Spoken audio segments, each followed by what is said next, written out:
ओम शांति 6 जुलाई 2022 के ईश्वरीय महावाक्य। पहले सुनते हैं मुरली के मुख्य पॉइंट्स।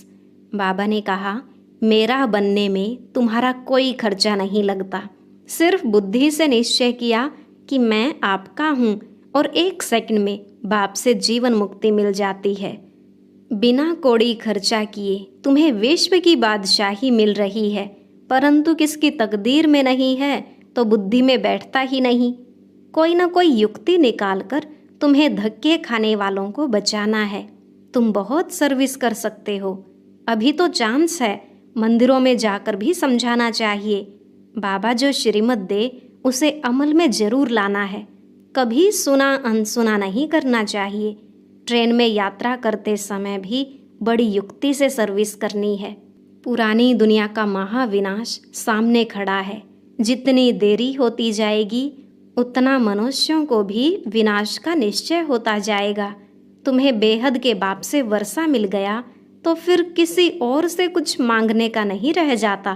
कहा भी जाता है, मांगने से मरना भला।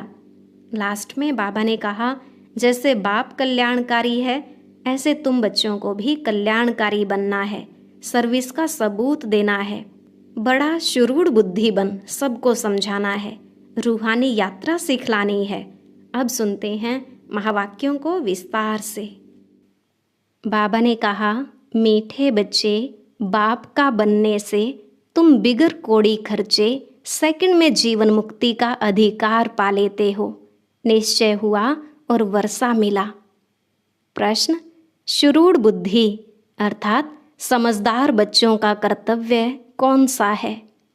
उत्तर, सच्ची यात्रा करना और कराना, यही शुरूढ़ बुद्धि बच्चों का कर्तव्य है। सच्ची यात्रा है मन मना भव। इस यात्रा से और धक्कों से बच जाएंगे। जैसे बाप कल्याणकारी है वैसे शुरूढ़ बुद्धि बच्चे बाप समान कल्याणकारी होंगे। दूसरा प्रश्न, बाप तुम बच्चों को कौन सी बात कहते हैं जो तुम सबके कान में सुनाते रहो? उत्तर, बाबा कहे, बच्चे तुम मुझे याद करो। किसी देहधारी को याद नहीं करना है। देहधारी को याद करेंगे तो देह अभिमानी बन पड़ेंगे। इसलिए सदैव समझो देहधारी सब मरे पड़े हैं। हमें बाप को याद करना है। यही बात सबके कान में सुनाते रहो। गीत, तकदीर जगा कर आई हूँ। ओम शांति। बच्चों की तकदीर बनाने में कोई खर्चा लगता है? माँ बाप के पास बच्चा आया, बच्चों को कुछ खर्चा लगा वर्षा पाने में? पैदा होने से ही बाप की मिल्कियत का वर्षा मिल जाता है। अखबार में भी लिखते हैं ना कि फलाने वारिस का जन्म हुआ। बच्चे को कोई खर्चा लगा? नहीं। जन्म लिया, उनको कोई खर्चा नहीं। कोई बहुत धनवान है, बच्चे नहीं हैं, एडॉप्ट करते हैं। बच्चे का कोई खर्चा लगा? कुछ भी नहीं। यहाँ भी गाया जाता है, सेकंड में जीवन मुक्ति। दुनिया वाले भल जीवन मुक्ति का अर्थ नहीं जानते हैं।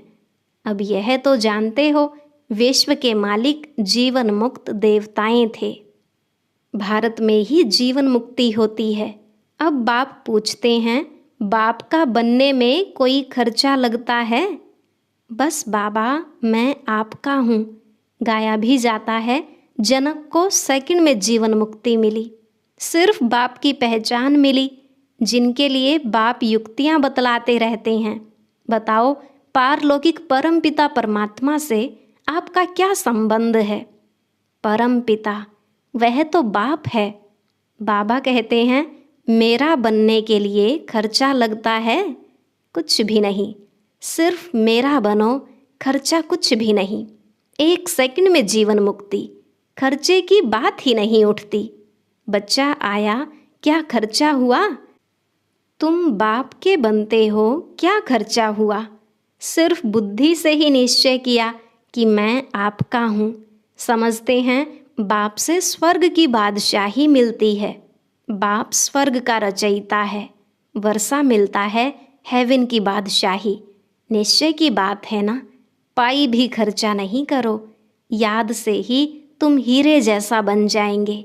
हम लिखते भी हैं, तुम जीवन मुक्ति पा सकते हो, कौड़ी भी खर्चा करने बिना तुमको बादशाही मिल जाएगी। तुम कितने धक्के खाते हो। भक्ति मार्ग में यात्राओं पर मनुष्य बहुत धक्के खाते हैं। उनमें पंडे भी रहते हैं या कोई धर्माऊ पुरुष धक्के खिलाते हैं। पैसे भी बहुत खर्च करते हैं, मिलता तो कुछ भी नहीं है। यह बाप तो समझाते बहुत हैं, परंतु किसकी तकदीर में नहीं है तो बुद्धि में बैठता नहीं। कोई युक्ति निकाल धक्के खाने वालों को बचाए। सिर्फ बाबा की मुरली सुना फिर जाकर सुनाया, यह कोई बड़ी बात नहीं है। किसको क्या बोलना चाहिए, क्या करना चाहिए। ट्रेन में यात्रा करने जाते हैं, क्या युक्ति निकालें। बाबा जैसी युक्ति बतलाते हैं, वह कोई अजुन अमल में नहीं लाया है। कोई को भी प्यार से समझाना चाहिए। पतित पावन ज्ञान के सागर से आपका क्या संबंध है। इस समय तक बाबा को समाचार नहीं लिखा है कि बाबा इस धंधे में मैं लग गया हूँ। फलाने फलाने से पूछा है, वह क्या कहते हैं। कुछ भी बाबा को समाचार नहीं देते हैं। बाबा से तुम 1 सेकंड में जनक मिसल जीवन मुक्ति पा सकते हो, अगर यह पहेली हल की तो। बाबा फर्स्ट क्लास बात सुनाते हैं। प्लास्टिक पर छोटे कार्ड छपवा लो, अच्छे पोस्ट कार्ड हों जो कहाँ भी भेज सकें। तीर्थों पर तो धक्के ही खाते रहते हैं। तुम लिख भी सकते हो कि जन्म जन्मांतर के धक्कों से छूटना चाहते हो तो यह पहेली हल करो।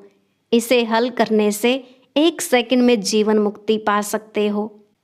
बाबा अक्षर तो देते हैं, कोई बुद्धिमान बच्चा हो जो ठीक रीति लिख कर आवे और अच्छा छपा कर भेजे। बड़े शहरों में काम झट हो सकता है। बहुत सुंदर प्लास्टिक के कार्ड हों, उसमें त्रिमूर्ति का ठप्पा लगावें। बाबा युक्तियाँ बहुत अच्छी बताते हैं। जनक को सेकंड में जीवन मुक्ति मिली। यह सिर्फ गाते रहते हैं, कोई को पता नहीं। भल अष्टावक्र गीता में है, परंतु उससे कोई समझ नहीं सकते। दंत कथाएं हैं, तुम प्रैक्टिकल में समझाने बैठे हो और किसी के समझ है नहीं। समझदार है तो एक गॉड फादर, बाकी सबको रावण ने नॉन सेंसिबल बना दिया है। पावन को सेंसिबल, पतित को नॉन सेंसिबल कहा जाता है। इस बेहद की बात को कोई जानते नहीं है। यह तो बिल्कुल सिंपल है। सिर्फ बोले हाँ बरोबर हमारा पिता है, पिता से तो जरूर बिगर कोई खर्चा बच्चे को वर्षा मिलना चाहिए। बच्चा पैदा होता है और वर्षा मिल जाता है। लौकिक बाप से बच्चे को वर्षा मिलता ही है जीवन बंद का। यह एक ही बाप है जिसको पतित पावन कहा जाता है। यहाँ तो है ही रावण का आसुरी राज्य, अब तो यह ईश्वर बाप है। कहते भी है ना, हेवनली गॉड फादर। तो उससे ही हेवन का वर्षा मिलना चाहिए। हेवन कहा ही जाता है नई दुनिया को। पुरानी दुनिया का तो महाविनाश सामने खड़ा है। जितना देरी होती जाएगी, मनुष्यों को विनाश का निश्चय आता जाएगा। मनुष्यों को दिल में आता भी जा रहा है। समझते हैं कल भी लड़ाई छिड़ सकती है। यह भी समझते हैं मौत सामने खड़ा है। तुम भी बतलाते हो हम प्रजापिता ब्रह्मा कुमार कुमारियां हैं। शिव बाबा के बच्चे तो हैं ही, वर्षे के हकदार बन जाते हैं। बस सिर्फ बाप और वर्षे को याद करो। कार्ड में भी यह अक्षर डालने हैं। यह एक ही पहेली हल करो तो 1 सेकंड में बिगर कोड़ी खर्चा जीवन मुक्ति मिल सकती है। सिर्फ बाप और वर्षे को याद करने का है, बस स्वर्ग का मालिक बन जाएंगे ना। स्वर्ग में भी नंबरवार पद तो है ना। ज्ञान से फिर आप ही समझ जाएंगे कि हमको क्या करना है। यहाँ पैसे आदि की कोई बात नहीं। बाबा हमेशा बच्चों को कहते हैं मांगने से मरना भला। बाप से वर्षा पा लिया फिर मांगते क्यों हो। माँ बाप दोनों चाहते हैं एक लड़का वारिस हो। तुम अभी बाबा के बच्चे हो ना, सब फादर कहते हो ना। बाप आत्माओं से बात करते हैं। अरे लड़के, तो तुम हमारे हो ना, फिर मुझे और वर्षे को क्यों नहीं याद करते हो? इन लड़कों अर्थात आत्माओं से बात करता हूँ ब्रह्मा तन द्वारा। ब्रह्मा के भी तुम बच्चे ठहरे, नहीं तो ब्रह्मा के घर आ कैसे सकते? ब्रह्मा कुमार कुमारियों को वर्षा मिलता है दादे का। स्वर्ग का रचयिता कोई ब्रह्मा नहीं है। तुम्हारा गुरु तो कोई ब्रह्मा नहीं है, सतगुरु तो है ही एक। यह ब्रह्मा भी उससे सीखते हैं। ऐसे नहीं कि सीखकर वह चला जाएगा तो हम गद्दी पर बैठ जाएंगे। नहीं, ऐसा होता नहीं है। सतगुरु एक ही है। हम सब उनसे सीखकर सद्गति को पाते हैं। बच्चे सर्विस बहुत कर सकते हैं, बहुत चांस है। मंदिरों आदि में भी यह कार्ड ले जाकर समझा सकते हो। कोई काम करके दिखावे। बाबा जो युक्ति बताते हैं बड़ा ही इजी है। बाबा जांच करते रहते हैं। देखें कहाँ से समाचार आता है कि बाबा ट्रेन में हमने 10-20 से यह प्रश्न पूछा। 1 से प्रश्न पूछेंगे तो 10 सुनेंगे। घर में बैठ किसी को समझाया, यह कोई बड़ी बात थोड़ी ही है। बाप कहते हैं सिर्फ बाप और वर्षे को याद करो। छोटे बच्चे को तो बुद्धि में नहीं रहता है, जब बालिक होता है तब बुद्धि में रहता है। तुम्हारे तो ऑर्गन्स बड़े हैं, सेकंड में जीवन मुक्ति मिलती है। जानते हो बाबा हमें स्वर्ग का वर्षा देते हैं। बेचारे मनुष्य बाहर बहुत धक्के खाते रहते हैं, उन्हों को छुड़ाएं कैसे? इसमें युक्तियाँ बहुत चाहिए। कितनी बच्चियाँ घर बैठे लिखती हैं कि बाबा हम तो आपके हो गए, कभी देखा भी नहीं, मिली भी नहीं। लिखती हैं बाबा हम आपके हैं, आपसे वर्षा हम लेकर ही रहूँगी। मार भी खाती रहती हैं। ऐसी बच्चियाँ बहुतों से आगे जा सकती हैं। तुम तो मार भी नहीं खाते हो तो भी यह सर्विस नहीं करते हो। बाबा की भी सुनी अनसुनी कर देते हैं। तुम कोई भी भाषा में कार्ड छपवा सकते हो। काम करने वालों की बुद्धि चलनी चाहिए। बाबा कोई जास्ती काम थोड़े ही देते हैं। उस दुनिया की गवर्नमेंट की कितनी बड़ी पंचायतें हैं विनाश के लिए। तुम्हारे पास अविनाशी पद पाने के लिए कितनी अच्छी युक्तियां हैं। भक्ति मार्ग में बहुत खर्चा करते हैं और तुम देखो क्या कर रहे हो, कोई खर्चा नहीं। भक्ति मार्ग में बहुत खर्चा होता है, तुम 1 सेकंड में जीवन मुक्ति पाते हो। सेंसिबल जो बच्चे हैं वह बाबा को कार्ड छपा कर दिखावें। हम कितना सहज बाबा से वर्षा ले रहे हैं। मनुष्य तो कितने दुखी होते हैं, कितने तो यात्रा में बीच से ही लौट आते हैं।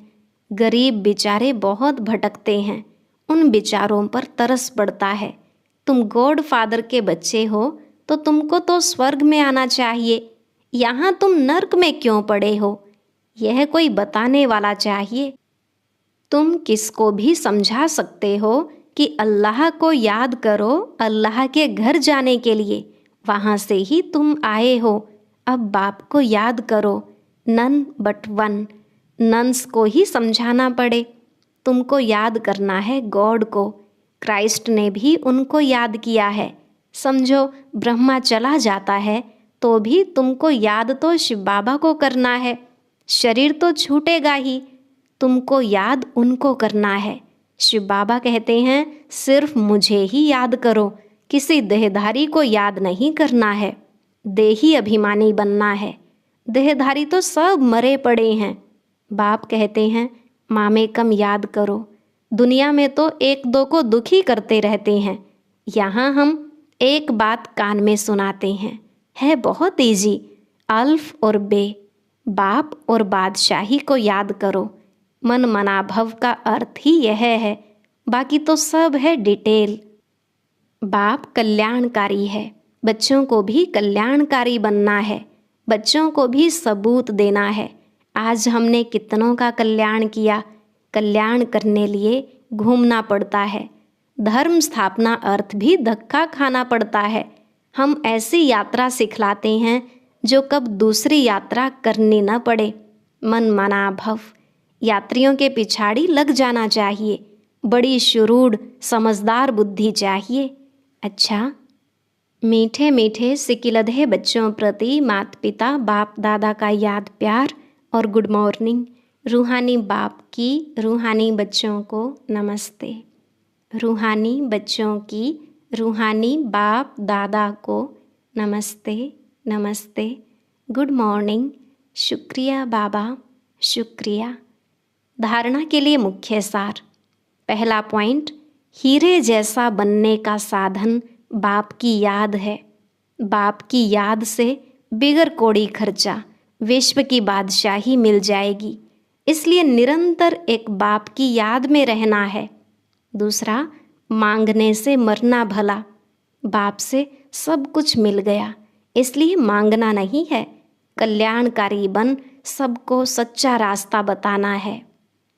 आज का वरदान, सर्व खजानों को कार्य में लगाकर बढ़ाने वाले योगी सो प्रयोगी आत्मा भव। सर्व खजानों को कार्य में लगाकर बढ़ाने वाले योगी सो प्रयोगी आत्मा भव। बाबा ने कहा, बाप दादा ने बच्चों को सर्व खजाने प्रयोग के लिए दिए हैं। जो जितना प्रयोगी बनते हैं, प्रयोगी की निशानी है प्रगति। अगर प्रगति नहीं होती है तो प्रयोगी नहीं। योग का अर्थ ही है प्रयोग में लाना। तो तन मन धन या वस्तु जो भी बाप द्वारा मिली हुई अमानत है, उसे अलबेलेपन के कारण व्यर्थ नहीं गंवाना, बल्कि उसे कार्य में लगाकर 1 से 10 गुना बढ़ाना, कम खर्च वाला नशीन बनना। यही योगी सो प्रयोगी आत्मा की निशानी है। स्लोगन, विकर्मों और विकारों का त्याग करना ही सच्चा त्याग है। विकर्मों और विकारों का त्याग करना ही सच्चा त्याग है। सुनते हैं आज का अव्यक्त ज्ञान मोती। ये एक बहुत संस्कारितापूर्ण वीडियो है, जरूर देखें, कोई भी मिस ना करे।